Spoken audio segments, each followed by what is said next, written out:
नमस्कार, मैं हूं संदीप ग्रोवर और स्वागत है आपका हमारे खास शो स्टॉक्स मुकाबला में। इस शो में हम आपको किसी एक सेक्टर में निवेश करने के लिए मौजूद दो सबसे मजबूत दावेदारों के बीच मुकाबला करवाएंगे, यानी कि किसी एक सेक्टर के दो बड़े शेयरों की निवेश करने के नजरिए से तुलना करेंगे। इस रणनीति को तैयार करने में हम एक एक्सपर्ट की भी मदद लेंगे और समझेंगे कि कहां निवेश करना ज्यादा फायदेमंद और बेहतर रहेगा। आज हम बात करेंगे बैंकिंग सेक्टर की और निजी क्षेत्र के दो दिग्गज बैंकों आईसीआईसीआई बैंक और एचडीएफसी बैंक के बीच होगा आज का मुकाबला।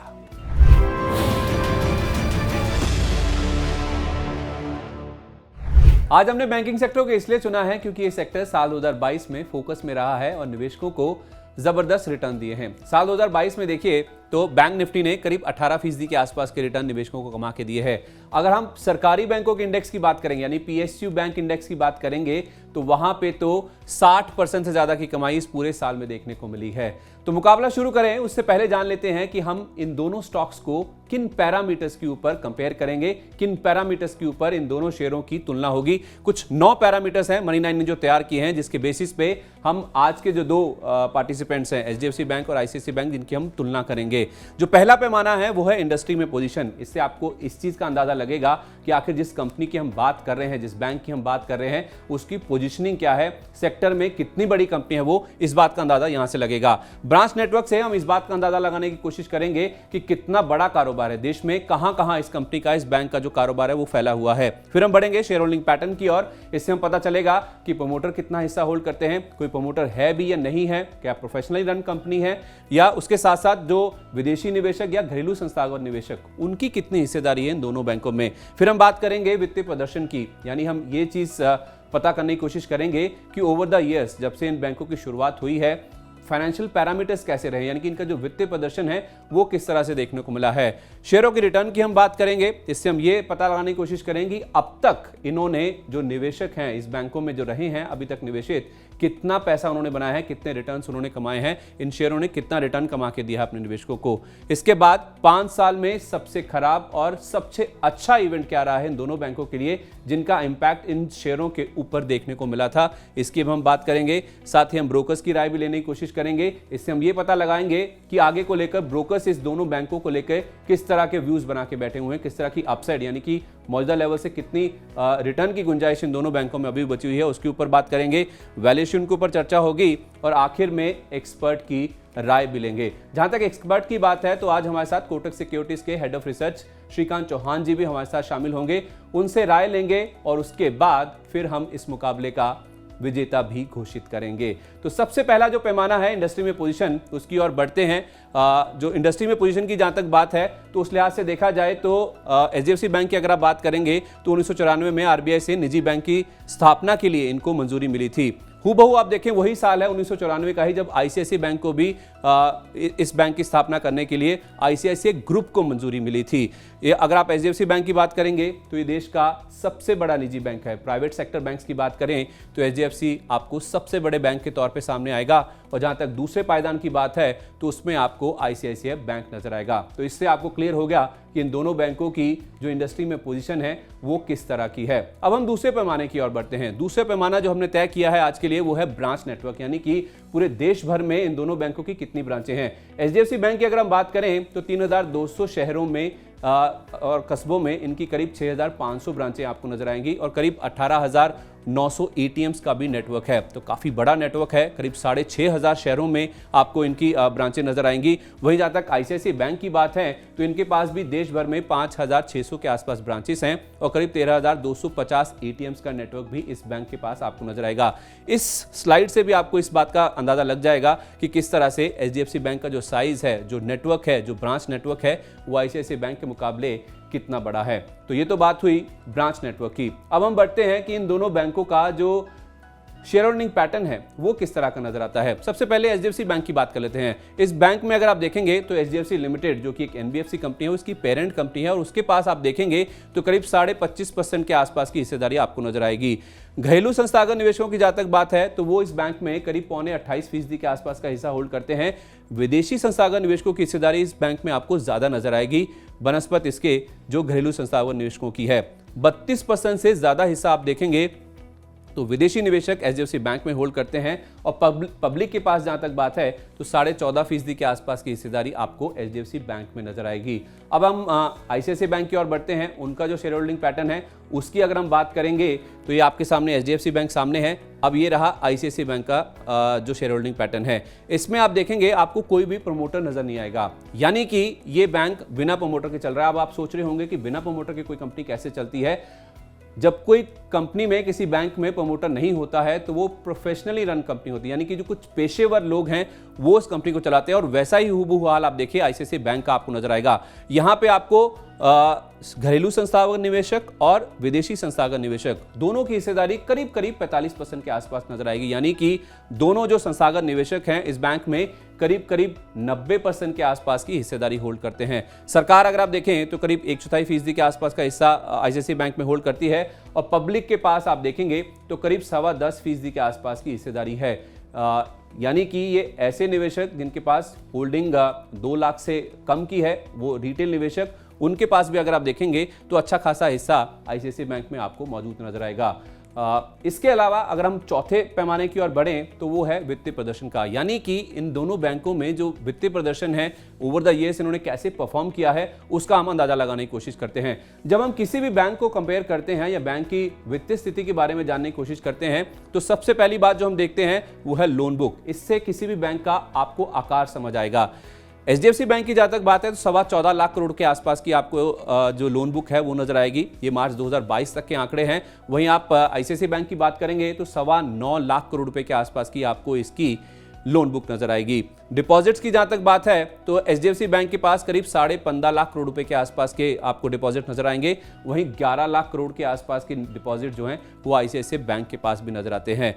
अब ये जो कासा रेशो है, जो कि करंट अकाउंट और सेविंग्स अकाउंट का रेशो होता है, ये डिसाइड करता है कि बैंक का खर्च कितना है। जब भी कोई डिपॉजिट आता है उनके पास, ये जो कासा होता है ये सबसे कम खर्च वाला डिपॉजिट माना जाता है। जितना ज्यादा कासा किसी भी बैंक का उतना ही वो अच्छा माना जाएगा। दोनों बैंक आप देखें तो लगभग आपको नेक टू नेक नजर आएंगे। 48% के आसपास एचडीएफसी बैंक का आपको कासा रेशो नजर आएगा और 48.5% से थोड़ा सा ज्यादा आपको आईसीआईसीआई बैंक में नजर आएगा। तो उस मुकाबले में देखा जाए तो ये दोनों नेक टू नेक नजर आते हैं। अभी जो निम होते हैं, अगर आप पिछले 5 साल का औसत देखें, एनआईएम होता है नेट इंटरेस्ट मार्जिन, यानी कि जब आप लोन देते हैं जो कि किसी बैंक का एक कारोबार होता है, उसके बाद आप कितना ब्याज कमाते हैं, कितनी कमाई होती है आपकी, ये उस चीज का पैमाना है। और इसमें आप देखेंगे तो एचडीएफसी बैंक आपको बाजी मारता हुआ नजर आएगा। 4% के आसपास का आपको एचडीएफसी बैंक का निम नजर आएगा। वहीं जहां तक आईसीआईसीआई बैंक की बात है तो 3% के आसपास के ही निम्स हैं जो कि आईसीआईसीआई बैंक कमाता है। अब हम बात करते हैं ग्रॉस एनपीए की। जब आप किसी बैंक का बही खाता देखते हैं, जब नतीजे आते हैं तिमाही आधार पर, तो ग्रॉस एनपीए का नंबर बहुत ही इंपॉर्टेंट होता है।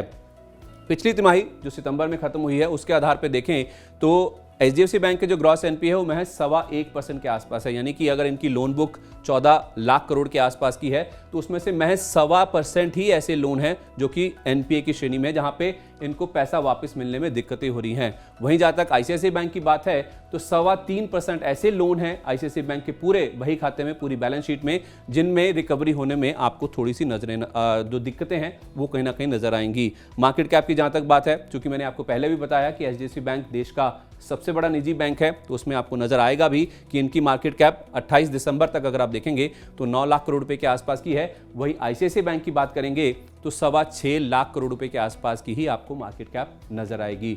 तो ये 4 पैमाने यहाँ पे पूरे होते हैं। अब हम बढ़ते हैं अपने अगले पैमाने की ओर। जो 5वां पैमाना हमने आज के लिए तैयार किया है वो है शेयरों का रिटर्न। ये इसलिए तैयार किया गया है, इससे आपको अंदाजा लगेगा कि आखिर इन दोनों बैंकों ने अब तक निवेशकों को किस तरह के रिटर्न दिए हैं। 6 महीने की जहां तक बात है तो एचडीएफसी बैंक ने करीब 21% का रिटर्न दिया है। 28% आपको आईसीआईसीआई बैंक नजर आएगा। पिछले 1 साल में भी अगर आप देखेंगे तो आईसीआईसीआई बैंक ने ही बाजी मारी है। 22% के आसपास का रिटर्न आपको आईसीआईसीआई बैंक ने दिया है 1 साल में, अगर आपने 1 साल पहले पैसा लगाया होता, जबकि एचडीएफसी बैंक में केवल 12% के आसपास का रिटर्न मिला है। 5 साल में भी देखेंगे तो आईसीआईसीआई बैंक आपको काफी आगे नजर आएगा। 186% का रिटर्न 5 साल में आईसीआईसीआई बैंक ने अपने निवेशकों को कमा के दिया है। जहीं HDFC बैंक की अगर आप बात करें तो महज 74% के आसपास के ही रिटर्न बनते हुए दिखे हैं।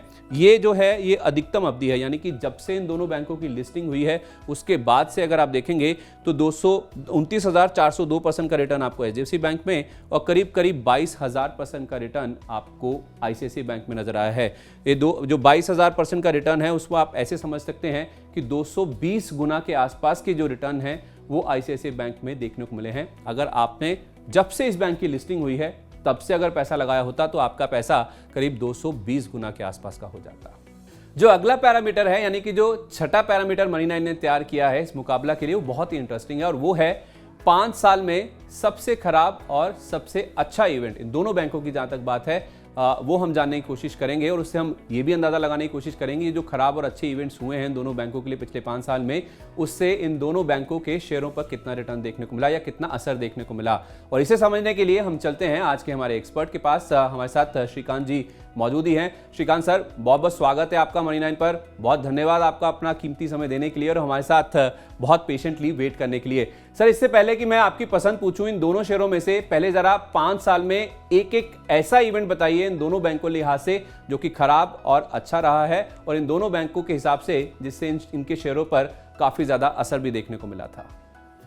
बिल्कुल। तो देखिए, अगर ICICI बैंक के अगर पिछले 5 सालों की अगर परफॉर्मेंस की अगर बात करें तो इन्होंने अपने होलसेल बुक के साथ साथ इन्होंने अपने रिटेल बुक को बढ़ाया, जिसका फायदा इन्हें पैंडेमिक के दौरान हुआ, या तो मैं कहूँगा कि पोस्ट पैंडेमिक इसका बेनिफिट बिल्कुल इस पर्टिकुलर बैंक को मिला। साथ ही साथ अगर हम इसके अगर पावर सेक्टर लोन की अगर बात करें या डेट की अगर बात करें तो यहाँ पे इन्होंने काफी सिस्टमैटिक वे से इसे राइट ऑफ किया, जो एक पावरफुल फैक्टर हो सकता है इसके वैल्यूएशंस को इम्प्रूव करने के लिए। और साथ ही साथ NPA, नॉन परफॉर्मिंग असेट, ये एक ऐसा बुक होता है जो दिक्कतों के टाइम में, यानी कि जब एक इवेंट आता है या कोई अनफोर्सीन इवेंट आता है तब NPA के बुक को मैनेज करना एक बड़ा चैलेंजिंग वर्क होता है। और इस पर्टिकुलर बुक को हर एक बैंक ने, मैं कहूँगा कि काफी अच्छी तरीके से हैंडल किया, लेकिन ICICI बैंक ने काफी सिस्टमैटिक वे से इसे रिड्यूस किया। और इसी वजह से हमें लगता है कि ICICI बैंक ने पिछले 5 सालों में काफी अच्छा परफॉर्मेंस दिया है as compare to HDFC bank. Okay. पर अगर HDFC बैंक की अगर बात करें तो इसने अपने रिटेल बुक के साथ अपने होलसेल बुक को बढ़ाया, जिसका फायदा इसे आने वाले सालों में मिलेगा। और उसका सबसे बड़ा, अगर मैं कहूँगा कि जो एक बड़ा रीजन है वो यही है कि कैपेक्स साइकिल, इंडिया की जो कैपेक्स साइकिल है वो टर्न हो चुकी है। गवर्नमेंट ने ऑलरेडी अपने कैपेक्स बुक को डबल किया है और अभी जो टर्न है वो प्राइवेट प्लेयर्स का है। ठीक है, अगर प्राइवेट प्लेयर्स अगर इस पर्टिकुलर कैपेक्स को अगर और बढ़ाते हैं, इसमें अगर और इन्वेस्टमेंट्स करते हैं तो हमें लगता है कि इसका फायदा HDFC बैंक को आने वाले साल में मिले। अगर पैंडेमिक के दौरान या पिछले 2 या 3 सालों में अगर HDFC बैंक के लिए अगर कोई स्ट्रेस पार्ट था तो कंज्यूमर लोन था और क्रेडिट कार्ड लोन था। और इस पर्टिकुलर लोन की वजह से इस पर्टिकुलर बैंक के कुछ वैल्यूएशंस भी कम हुए थे और कुछ प्रेशर बना था, इसमें कुछ प्रॉफिट टेकिंग प्रेशर बना था, क्योंकि पैंडेमिक की एक ऐसा इवेंट था कि वो फाइनली अनफोल्ड कैसे होगा इसके ऊपर काफी सारा टॉक चल रहा था, उसके ऊपर काफी सारा डिबेट था और इसी वजह से कई सारे बैंकों में इसका एक प्रेशर भी बना हुआ था। लेकिन यहाँ पे भी HDFC बैंक ने इवेंचुअली काफी अच्छा परफॉर्मेंस दिखाते हुए अपने अर्निंग्स को काफी अच्छी तरीके से इंप्रूव किया। तो अगर एक ब्रॉडर कॉन्टेक्स्ट में देखा जाए तो पिछले 5 सालों में as compare to HDFC bank, ICICI bank ने काफी अच्छा परफॉर्मेंस दिया। ओके, तो पिछले 5 सालों में हमें श्रीकांत जी बता रहे हैं कि HDFC बैंक की तुलना में ICICI बैंक ने अच्छा कारोबार किया है, अच्छे कदम उठाए हैं, जिसका इम्पैक्ट हमने शेयरों के रिटर्न का एक पैमाना आपके सामने रखा था उसमें साफ तौर पे देखने को मिला भी था। 186% का रिटर्न मुझे याद है कि ICICI बैंक ने पिछले 5 साल में डिलीवर किया है, जबकि HDFC बैंक ने केवल 74% के आसपास का ही रिटर्न डिलीवर किया है। आगे जानेंगे अब कि जो आने वाले 5 साल हैं, जो आने वाला समय है वो कैसा देखने को मिलेगा, उसके लिए मैं वापस श्रीकांत जी के पास जाऊंगा। लेकिन उससे पहले जरा हम अपने 7वें पैरामीटर की ओर बढ़ते हैं। जो अगला पैरामीटर है वो है ब्रोकर्स की राय, और ब्रोकर्स की राय आपके सामने है। ये अलग अलग ब्रोकर्स हैं जो कि फिलहाल के लिए आप देखेंगे किस तरह के टारगेट्स एचडीएफसी बैंक के लिए दे रहे हैं। ये आपके सामने लक्ष्य हैं 1800 रुपये से लेकर 1874 रुपये, ये हाईएस्ट टारगेट है जो कि एचडीएफसी बैंक के लिए फिलहाल ब्रोकर्स अपनी रिपोर्ट में बता रहे हैं। तो उस लिहाज से देखेंगे आपको जो अपसाइड यानी कि मौजूदा भाव से जो और कीमतें ऊपर जाने की जो गुंजाइश है वो 15% के आसपास की ब्रोकर्स बता रहे हैं। सबसे कम 10-10.5% के आसपास है और उसके बाद ऊपर में 15% तक की जो अपसाइड है वो एचडीएफसी बैंक में ब्रोकर्स मान रहे हैं कि कहीं ना कहीं देखने को मिल सकती है। इसी तरह अगर हम आईसीआईसीआई बैंक की बात करें तो वहां पे जो ब्रोकर्स का रुझान है वो किस तरह का है, जरा उसके ऊपर भी नजर डाल लेते हैं। आईसीआईसीआई बैंक के अगर आप ब्रोकर्स की बात करेंगे तो आपको नजर आएगा कि आईडीबीआई कैपिटल सबसे ज्यादा 1260 रुपए का टारगेट प्राइस दे रहे हैं और 40% की अपसाइड है, यानी कि मौजूदा भाव से इस शेयर की कीमत में 40% की और अपसाइड आ सकती है। और प्रभुदास लीलाधर का मानना है कि 1090 तक के जो टारगेट है वो स्टॉक में देखने को मिल सकते हैं, यानी कि 21% की कम से कम गुंजाइश है जो कि आईसीआईसीआई बैंक के शेयर में यहां से ऊपर की ओर देखने को मिल सकती है। तो 21% और ऊपर की ओर 40% ये अपसाइड है जो कि ब्रोकर्स मान रहे हैं कि आईसीआईसीआई बैंक में आने वाले समय में देखने को मिल सकती है। अब जरा वैल्यूएशन की बात भी कर लेते हैं कि दोनों जो शेयर हैं इन्होंने बहुत अच्छा रिटर्न डिलीवर किया है पिछले कुछ सालों में। अब इनके जो वैल्यूएशंस हैं, जो मूल्यांकन है वो किस तरह के नजर आते हैं। 28 दिसंबर की क्लोजिंग के हिसाब से अगर आप देखेंगे 1630 रुपए के आसपास का एचडीएफसी बैंक का भाव था। उस लिहाज से जो प्राइस टू अर्निंग रेशियो है वो 22 गुना के आसपास का है और प्राइस टू बुक वैल्यू जो कि एक बड़ा पैमाना और बहुत अहम पैमाना होता है जिस आधार पर बैंकों की वैल्यूएशन, बैंकों के मूल्यांकन तय होते हैं, वो है प्राइस टू बुक वैल्यू, यानी कि शेयर की कीमत क्या है और बुक वैल्यू के सामने कितने गुना का मल्टीपल उनको मिल रहा है। ये आप देखेंगे तो 3.5 गुना के आसपास का है। वहीं आईसीआईसीआई बैंक की बात करें जो कि 900 रुपए के आसपास की क्लोजिंग थी 28 दिसंबर को, 21 गुना के आसपास का पी मल्टीपल उसका भी नजर आएगा। लेकिन प्राइस टू बुक वैल्यू की जहां तक बात है, हालांकि पिछले 5 साल में रिटर्न ज्यादा डिलीवर किए हैं आईसीआईसीआई बैंक ने एचडीएफसी बैंक की तुलना में, लेकिन अभी भी 3.25 गुना के आसपास की प्राइस टू बुक वैल्यू पे आपको आईसीआईसीआई बैंक का जो शेयर है वो कहीं ना कहीं नजर आएगा। तो सारे पैमाने आपने देख लिए किस तरह से इनका शेयर होल्डिंग पैटर्न किस तरह का है, इनके जो ब्रांच नेटवर्क है वो किस तरह का है, इंडस्ट्री में पोजीशनिंग किस तरह की है, ब्रोकर्स की क्या राय है, शेयरों ने रिटर्न किस तरह के दिए हैं। लेकिन अब हम बढ़ते हैं हमारे सबसे अहम पड़ाव की ओर और वो है इस मुकाबले के नतीजे की ओर। और उसे जानने के लिए हमें वापस से श्रीकांत चौहान जी के पास जाना होगा। श्रीकांत सर, शुक्रिया हमारे साथ जुड़े रहने के लिए, इंतजार करने के लिए। सर आप बताइए, जो सबसे अहम सवाल है कि आपको इन दोनों में से कौन सा शेयर ज्यादा पसंद है?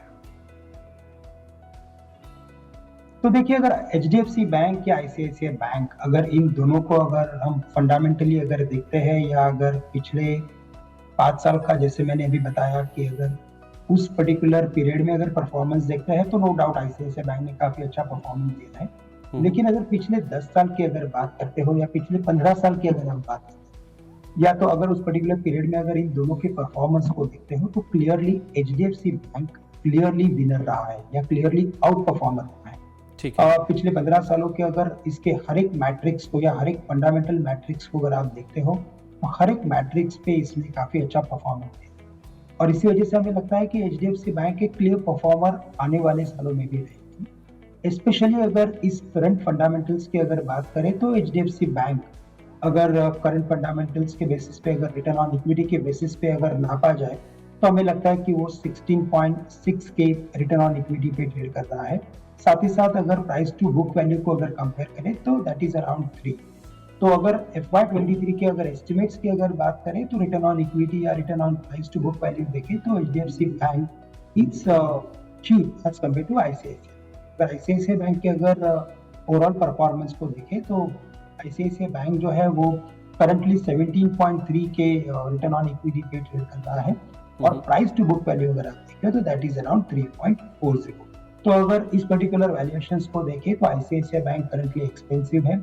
और जैसे मैंने अभी बताया कि अगर कैपेक्स की अगर बात करें और आने वाले अगर एक 2 साल की या 3 साल की अगर बात करें तो हमें लगता है कि एचडीएफसी बैंक एक क्लियर परफॉर्मर रह सकता है। साथ ही साथ जो एक मर्जर का जो हैंगओवर चल रहा है या तो जो मर्जर कंडीशंस है, अगर वहां पे अगर इन्वेस्टर्स को अगर क्लैरिटी आ जाती है तो फिर हमें लगता है कि ये भी एक जो एक प्रेशर बना हुआ है एचडीएफसी बैंक के ऊपर वो काफी ईज होते हुए नजर आएगा और इसमें री रेटिंग हो सकती है। तो इसी वजह से हमें लगता है कि एचडीएफसी बैंक एक प्रीफर्ड पिक है as compare to ICICI bank for the immediate future.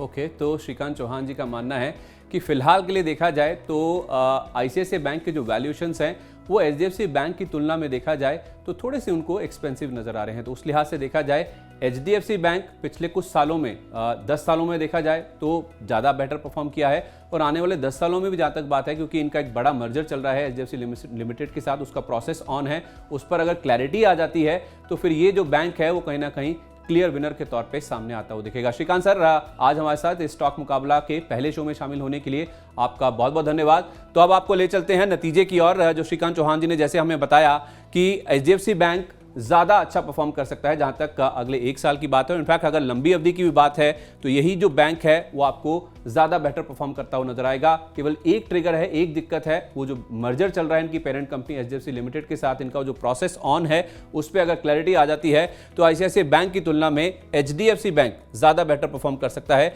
1 साल के लिए उन्होंने 1750 रुपये का टारगेट दिया है, और उनका ये भी कहना था कि अगर आप चाहें तो और भी ज़्यादा लंबी अवधि यानी 5 साल या 10 साल के लिए भी होल्ड करना चाहें तो आईसीआईसीआई बैंक की तुलना में अभी भी एचडीएफसी बैंक का जो शेयर है वो निवेश के लिहाज से देखा जाए तो ज़्यादा बेटर है। एचडीएफसी बैंक में 1750 तक के जो टारगेट्स हैं वो देखने को मिल सकते हैं। इसी के साथ स्टॉक्स मुकाबला में आज के लिए बस इतना ही। उम्मीद है आपको हमारा आज का ये पहला शो पसंद आया होगा और इस रिसर्च के जरिए अपने निवेश की रणनीति बनाने में भी मदद मिली होगी। तो मिलते हैं स्टॉक्स मुकाबला के अगले एपिसोड में, जो कि अगले महीने होगा एक और सेक्टर के 2 मजबूत दावेदारों के साथ। तब तक आप देखते रहिए मनी 9। लेकिन चलते चलते इन दोनों शेयरों ने मैक्सिमम ड्यूरेशन में यानी कि अधिकतम अवधि में कैसा प्रदर्शन किया है वो आपको दिखाते हैं चार्ट्स के जरिए। एक बार नजर डालिए।